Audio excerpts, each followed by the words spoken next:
I wrote a book for first-year homeschool moms. I wrote a part of a book for first-year homeschool moms, and it's all about encouragement that I would give you if I were having a conversation with you here, exactly here with my dog. You can see Violet rubbing around on the grass, and I would be sitting here in the Adirondack chairs, and I would be talking to you possibly right as fall is beginning and most people start their homeschools, about what I think are the most important elements to consider in your first year, the things that you might want to think about. And so I wrote this section of my book, Homeschool Mama Self-Care, Nurturing the Nurturer, because I wanted to encourage you. I'd say that this is the most exciting year in some ways. I mean, they all have their different excitement, but the most exciting year of your homeschool days, because there's so much newness and you're anticipating so many wonderful experiences and getting to spend time with your kids, and sometimes taking them from a scenario that isn't optimal for them or isn't useful for them in certain school settings, and then you get to bring them home and learn about them and spend time with them and do all these very cool things. And also it can be an overwhelming time. It can be a really big time. And so I thought I would share with you that two things. One, that every week I offer space in my coaching practice to have a conversation with the new homeschool moms, the ones that are going into homeschooling for the first time this year. And so the first year homeschool group, I call it the first year meet and greet. And so that typically happens on a Wednesday afternoon, where I'm having a conversation in the Zoom chat about anything you have to ask about new homeschool life, the first year homeschool life. So if you're curious about that, just ask me for a link. And also on once a week, I have the Homeschool Mom Room open and available in the Confident Homeschool Mom Collective. So you can join us there with other homeschool moms that have been doing this for a while. If you want to get some confidence, if you want to hear about all the things and learn about whatever you need to learn about in order to gain confidence in your homeschool journey. But this is what I have to share with you from my book, The Homeschool Mama Self-Care, Nurturing the Nurturer, for the first year homeschool mom. Grab a cup of something hot, or you could grab, like, I don't know, whatever it is you drink in summer, because it seems to me that this is a beautiful summer day here in the West Coast, or here on the West Coast of British Columbia. And let's chat. Let's imagine that you've come to my home for a visit near the end of September. The school year is well underway, but we can still enjoy the Adirondack chairs by the Kootenay River. That's right here. I'll offer you a cup of probably mint tea or maybe mint lemonade, because I've got a lot of it in the garden. We can settle ourselves into the chair and we'll watch the cedars sway if there's a bit of a wind, and listen to the water rush past the neighboring island. Notice the splash of the beaver jump into the water and look up to see the geese fly south. Our kids might be jumping on the trampoline together for a solid 20 minutes until they run to the house to get my son's child-sized crossbow to shoot at trees. Hopefully he'll not shoot at the deer or the wild turkeys this time. They run around the house, the kids, as we're trying to listen to each other chat. They run around the house a bit, shoes on or off. How they do that on pea gravel, I will always wonder. Their activities entertain each other as our Great Pyrenees puppy watches. She's no longer a puppy, she's a big old dog. Our chickens here will cluck toward us in a pack. They'll notice the crumbs from the scones that I've offered you. They'll clean it up for us as we chat. So let's chat. How have your first weeks or months been? It's been quite the memorable first few weeks of your first homeschool year. I know you're excited that you've discovered this new lifestyle, and you're right, it is fantastic in so many ways. Freedom to schedule as you wish, freedom from schedules if you prefer, freedom to choose curriculum or no curriculum, freedom to follow your kids' passions, freedom to follow your passions too. Freedom to not wake up at the crack of dawn, or wake up at the crack of dawn before the kids wake to get some quiet time. Freedom to not have to buy indoor shoes, freedom not to check homework or sign field trip release forms in the middle, or freedom to do extracurriculars in the middle of the day and do errands then too. You're enamored with homeschooling, and I'm happy for you. Welcome to homeschooling.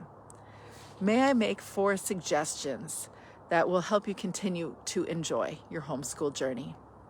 1 is to not overschedule.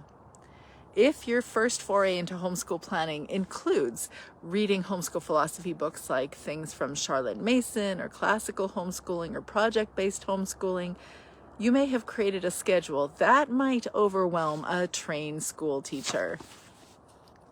But you have done your research. Homeschool planning books will offer many things to explore, to read, to plan, to explore, but recognize that many long-term homeschoolers have learned this, that you can burn yourself out trying to include every clever activity that you come across.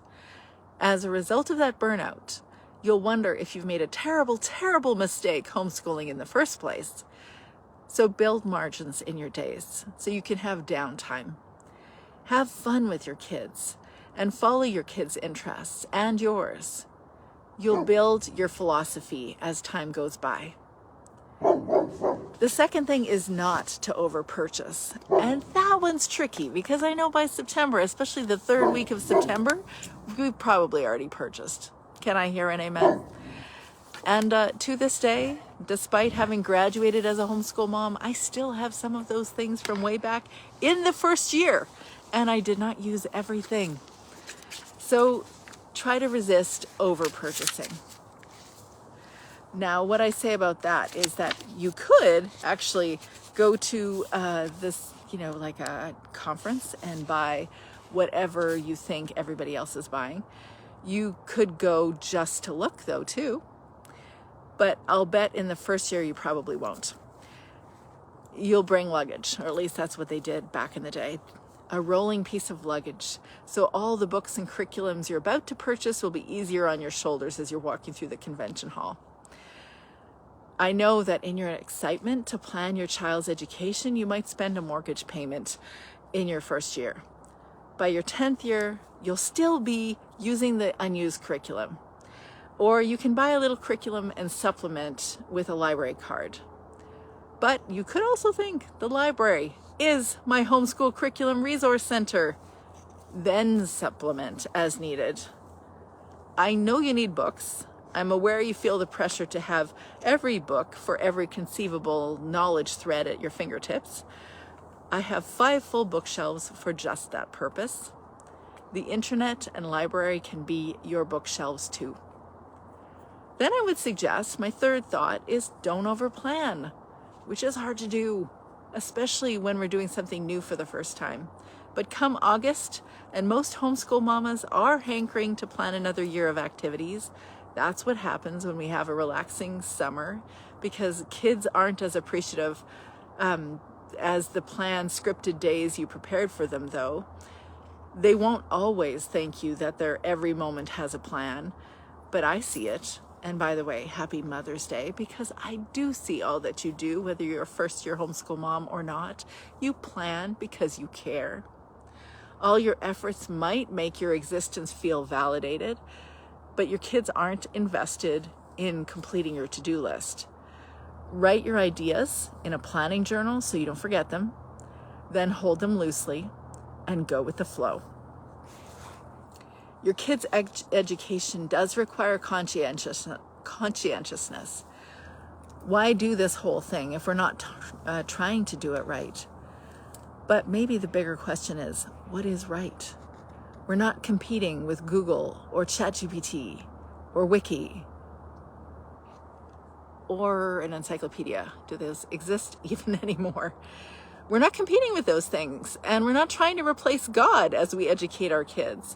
We're trying to equip specific individuals, just the ones in your home, to develop in their unique ways so they can grow up and live their lives purposefully. So they can grow up to become the unique people and contributors they were meant to be. And don't expect too much. Oh, I say that, but I know how challenging it is not to have great expectations, especially in that first year of yourself and your kids. We hope to enjoy every moment with our kids, and everybody says they grow up, and they do, but we kind of think that we should be like enjoying every single moment. We should love every activity we've planned, read every book we've purchased, and plan specific activities for every subject.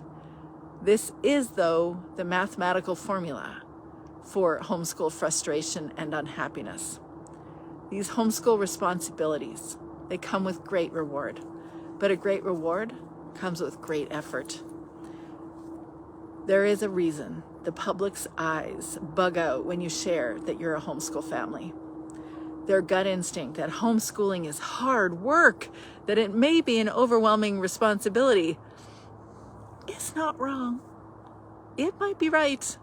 There are few breaks, not a lot of external rewards, definitely no pay. Surprising to me that someone actually put on Google sometime, how much does homeschooling pay the parent? Haven't heard that one yet. I'm not sure. Not a lot. If it exists, let me know. There's no external rewards, or at least few. There's no pay. There's often few accolades. Once I was told I made up a job that didn't need to exist, the homeschool job. Nice. Thanks for that. There is a small circle that even acknowledges your efforts, and we in the Homeschool Mama support group are definitely your small circle.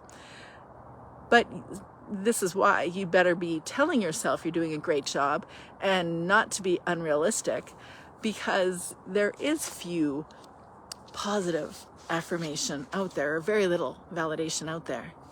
But now that I've warned you, before you're too far along in this homeschool journey, know that you will do these things. Your concerned neighbors, friends, family, and random strangers await your response. They want to know, how does homeschooling work? What is your daily plan? How will the kids be socialized? Will you educate them right? What if you miss something? You're not a teacher.